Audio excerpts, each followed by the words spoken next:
Okay, to start off with, I should mention a few things. This video is going to get into some pretty heavy topics such as death, suicide, depressive thoughts, and time slippage. If that isn't for you, then click off now.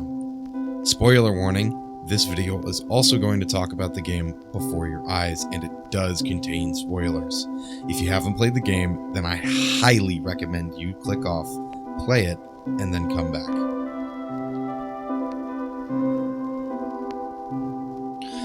This is a game about blinking. When I had first played Before Your Eyes, I knew I had to write something about it. I had to share this piece of media that I hold so dearly. But, however cliche it might be, when I sat down to write a script, no words came to me. I only had one thought in my mind. I didn't want to go. It was too short. This is unfair. But the thing is, time doesn't ask, it just takes. And Before Your Eyes understands this better than anything I've ever played before. And before we dive into all that, we should take a look at what Before Your Eyes actually is. Before Your Eyes is an emotional narrative game in which you control the flow of time by blinking. Released on April 8th, 2021 by Goodbye World, you will experience the life of a boy named Benjamin Bryn. You tell your story to the ferryman, a narrator who will tell your story to the gatekeeper in order to get into her marvelous post-life city. Every time you blink, you can move forward 5 seconds or 5 years. It starts out on Benny's first birthday, moving forward through time through a major life events, his mother training him on the piano, starting school, his first love, a botched piano recital, his entire life. When he turns 11, Benny gets sick for a whole year, forcing him to stay inside. During this time, he rekindles a lost love for drawing. And over the years, he turns into a world-renowned artist. The ferryman watches and asks you to describe your life to him so he can practice. But, as it turns out, all of it is a lie. Benjamin is a liar. He is scared that his true life was boring, so he lies to the ferryman. Benny's true life is far, far more sad. It is a story riddled with disease, loneliness, and paradoxically, love. Benjamin, in his early days, late elementary, early middle school, meets a neighbor girl named Chloe. They hang out frequently and even sneak out together onto the beach. In the stars, it is written out, "Stay here." You cannot stay, no matter how hard you try. Eventually, you will have to blink, and you will have to leave. Talks about losing her mother to a disease a year earlier. Later on, Benjamin contracts a disease himself, and this time, he does not get better. He stays home from school for a full year, getting more and more depressed and more alone. He does not tell his friend Chloe because he thinks it will scare her. Eventually, his mom brings him a typewriter that belonged to his grandfather. At his mother's suggestion, he begins to write about his life. He titles his story, "The Great Life of Benjamin Bryn." Using the choices you picked earlier from the ferryman, he writes a story. The story of his life. The same story the orator told. Eventually, Chloe calls him and she claims she hates him because she thinks he's ghosting her and that he's lying. Eventually, Benny's mother invites her over and she sees the sorry state that he is in and is terribly sad. She asks to read his story, in which he writes that Chloe is his first love. She seems flustered and doesn't know what to say in return, but rather gives him something, making him close his eyes, and she leaves the room before he can see it. He opens the letter, and it reads, "You are my first love." Now let's stop here for a second. This is the moment where, for me, the story becomes more of a tragedy. When I was 13 or 14, I was best friends with this girl named Ash. I had known her for years. We talked every day about anything and everything. She was my closest friend in the world in a time when I was very alone. Ash had a poor home life with a narcissistic mother and an abusive father. I knew this, of course, but we had decided that it was better for both of us to try and ignore it. There were many nights that she cried to me and I had to comfort her. Eventually, things worsened, and one night she called me and told me she loved me. I told her I loved her too. The next day she killed herself.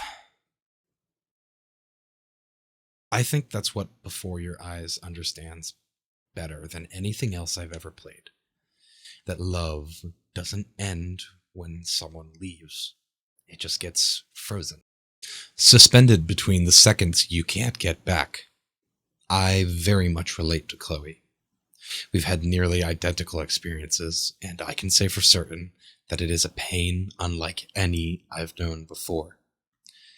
It still aches with me to this day, and to me, that's why time feels evil. It keeps moving even when you don't want to. You can't stay here forever.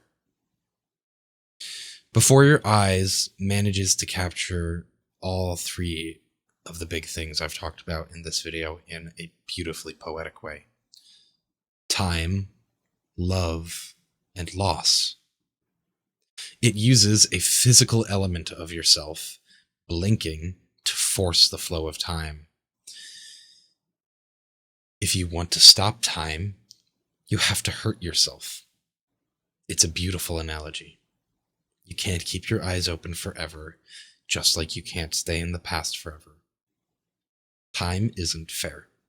It doesn't care about your feelings. It doesn't care about anything. I know time isn't a person. It isn't technically real. It's just what we use to describe the flow of events through a space.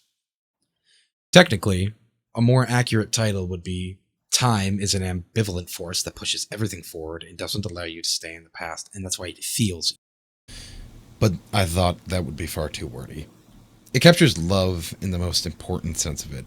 Not physical, not even strictly romantic. The way his mother loves Benny is a pure, sweet kind of motherly love. The romantic connection between Benny and Chloe is one of the most remarkable kinds. A relationship that, despite all the hardship, despite the lack of time together, still forms. She loves him through his death, and he loves her to the very last moment of his life. Loss is one of the hardest things in the world to cope with. I know that. I've experienced this firsthand. Benny experiences loss in a few ways too. He experiences the loss of a normal childhood, dying before he could ever grow old. He also experiences the loss of love, the loss of everything he's ever had. It's an unbearable, singeing loss of what could have been. It reminds me of what I was thinking when I first started this game. It was too short. But all of that is okay. Benjamin is content with the course of his life. Shortly before he passes, his mother reads the story that he wrote and composes her own story of Benjamin's life, the Benjamin she's known for 11 years. Let me read it to you. The Great Life of Benjamin Bryn. Benjamin Bryn was born into an ordinary home to an ordinary mother and father in a small town by the sea. His mother was a composer, or at least that's what she dreamed she'd be. So, when her own dreams didn't pan out, she began to dream for him. But then, when he was just 11 years old, he got sick and was forced to stay inside for an entire year. And in that year, he began to worry that he hadn't lived enough. So he made up a story of the great life he thought he wanted to live. which only made him forget the great life he already had. How he had filled a new home with light and joy and promise. How he met a girl, his neighbor, who felt all alone in the world and made her feel okay again. And how, even when he was sick, he still gave his parents hope. How he reminded them exactly who they were after they had almost forgotten. So when he knew he was going to go, he was okay. Because he'd already lived a great life. A full life. And he was everything he needed to be. Just as he was. Why is he smiling like that? He must be somewhere that he likes.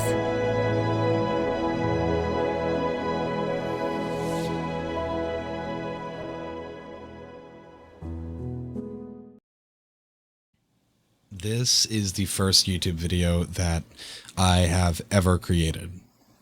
I don't know if I'll continue to make videos in the future. If you like this sort of stuff and want me to make more, then subscribe and leave a comment below. I greatly appreciate feedback. It's honestly quite likely that this video gets lost to the void. Thank you for watching.